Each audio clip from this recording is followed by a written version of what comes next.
What is going on, Laker fans? Appreciate you guys tuning in. Little Lakers Talk Daily here on this Friday morning. Hopefully, everybody's having a good week, getting ready for the weekend. But before we do so, we got some Lakers basketball to talk. Please subscribe to the channel. We'll continue to put up content here almost every single day. I mean, obviously, we're streaming all our live shows and getting a chance to put up some Lakers content as well. Okay, let's get right into it. Today's going to be more of just looking big picture at the Lakers. Yes, they got a game coming up against the Brooklyn Nets tonight. That's a late tip-off, 7:30, and pregame show is going to start at 6 o'clock. So, it's kind of interesting. The Lakers got, I don't want to call it the last gasp here because there's still, 40 games left or whatever that number is. But if this is not an opportunity for the Lakers to start showing that they're going to start moving things in the right direction, I don't know when it's going to come. They got a chance. Let me use these next two games as an example. They got Brooklyn and Portland coming up. So Brooklyn, who, by the way, just lost to Portland, and Portland's off as well. Brooklyn's lost 9 of their last 10 games. They've lost 4 games in a row. They're 16-24. They got no star power. They got good role players. They just don't have any star power. When they traded Kyrie and they traded KD, they acquired a lot of names that you would look at and say to yourself, okay, that player would be good if he was the third best player on a team. But none of these guys are franchise players. Mikal Bridges, Nick Claxton, Spencer Dinwiddie, Dennis Smith Jr., Cam Johnson was with Phoenix back. A lot of these guys, they're not bad players, but they're also not great players. Lonnie Walker, obviously a former Lakers, on this team as well. Lakers got a chance to just handle business. Simply put, I mentioned if you go look at their next 2 games, the next game they got is the Blazers. Blazers are 11-29, and their last win is against Brooklyn. So you got a chance to make it 4 wins in a row before you play the Clippers next Tuesday.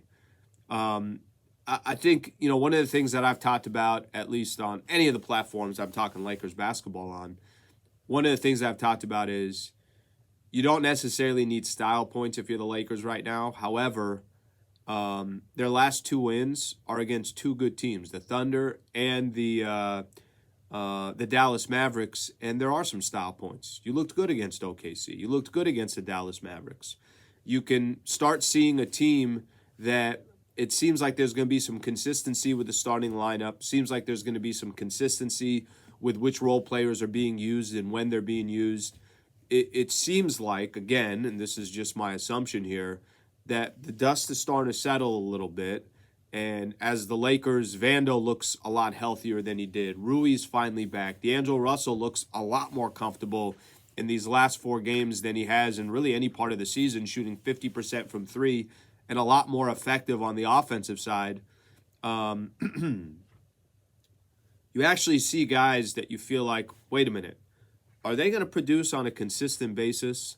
Are they going to produce with LeBron and Anthony Davis? Because we know LeBron and AD are doing their thing, but what's everybody else going to do? And that's one of the things that kind of stands out to me right now as we sit here, as the dust is starting to settle a little bit, is the conversation about Darvin Ham and his job security. Are we done with that? Is the conversation about what the starting lineup, closing lineup, all that stuff's going to look like? Are we done with that? And hopefully the answer is yes. And hopefully winning helps cure the Lakers as well from any of the negativity that they've had. In the rest of the month of January, you got the Brooklyn and Portland game. Yes, the Clipper game on Tuesday is going to be very tough because the Clippers are good. Lakers coming off a win against the Clippers, so I'll be curious to see how that game goes. But after that, you got Chicago, and Chicago's playing better basketball, but should you beat the Chicago Bulls at home? Of course you should. You got the Warriors on the road. Golden State's been struggling. Houston and Atlanta, nothing crazy, even though Houston's a lot better team than they've been in the past. So I'm looking at the rest of the month of January, and hopefully the Lakers are using this month of January to really get back on track. That was the idea. That was the concept. It didn't happen in the first 2 weeks of January. I think through their first 7 games, they were 3-4, but they still have an opportunity here, and teams are starting to lose in front of them. If you see the Sacramento Kings here for a quick second, they've lost 4 in a row. Lakers now just 2.5 back of that number 7 spot. Dallas is just 6-4 in their last 10 games. Utah finally lost a game, even though they've been playing great basketball. So Lakers got a chance here. Rockets behind the Lakers. They've lost 3 in a row. Golden State's lost a couple in a row and only 3-7 in their last 10. So I have some curiosity of if this is the stretch and this is the time for the Lakers, we're going to find out. So let's see what they end up doing. But it starts tonight. Obviously, you got to take care of the teams that are in front of you.